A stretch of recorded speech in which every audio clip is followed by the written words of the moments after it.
Assalamualaikum dan salam Malaysia Madani, berita semasa bersama saya Iskandar Al-Haziq.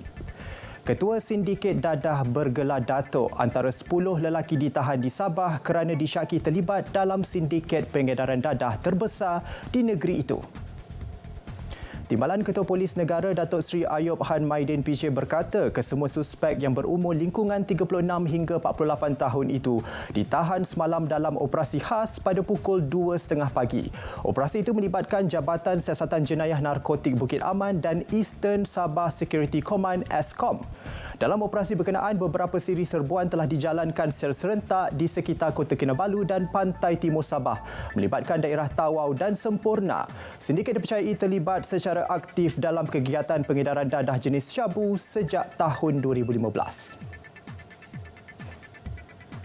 Saudara, Polis Terengganu menasihatkan penduduk terjejas banjir yang bimbang keadaan semasa COVID-19 supaya tidak risau untuk berpindah ke pusat pemindahan sementara PPS.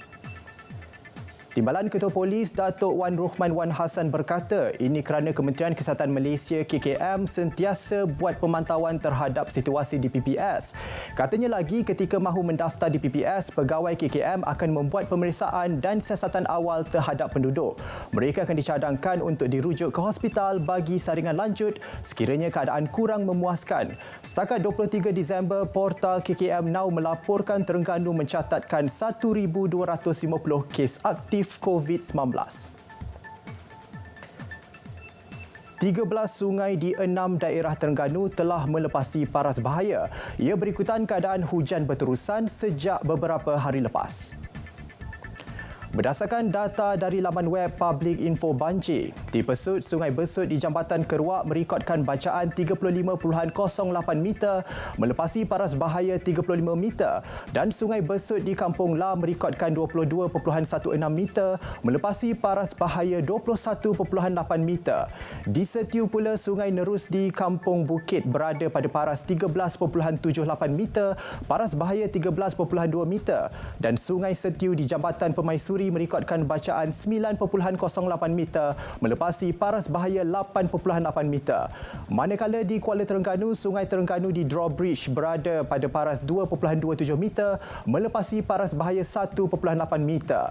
Selain itu di Hulu Terengganu di Sungai Berang di Kampung Menerung merekodkan bacaan 25.7 meter, paras bahaya 24.5 meter. Sungai Penih di Felda Mengkawang mencatatkan bacaan 37.91 meter, paras bahaya 37.5 meter dan sungai-sungai tersat di Kampung Sekayu berada pada paras 22.39 meter, paras bahaya 21 meter dan Sungai Telemong di Kuala Ping merekodkan bacaan 20.93 meter melepasi paras bahaya 19.7 meter.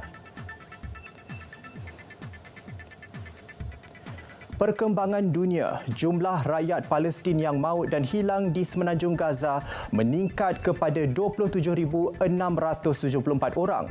Seramai 54,536 penduduk lagi mengalami kecederaan, 70% daripadanya adalah kanak-kanak dan wanita. Seramai 8,500 kanak-kanak, 6,300 wanita, 311 kaki tangan perubatan dan 40 anggota pertahanan awam termasuk 103 orang wartawan terbunuh dalam operasi ganas rejim Zionis Yahudi. Hampir 1.8 juta penduduk lagi hilang tempat tinggal. 126 bangunan pejabat kerajaan juga dimusnahkan serta 92 sekolah turut mengalami nasib yang sama. 285 institusi pendidikan dan universiti musnah, 65,000 kediaman roboh sepenuhnya serta 250,000 unit lagi rosak teruk. Serangan tentera Zionis turut memusnahkan masjid dan gereja di Semenanjung Gaza.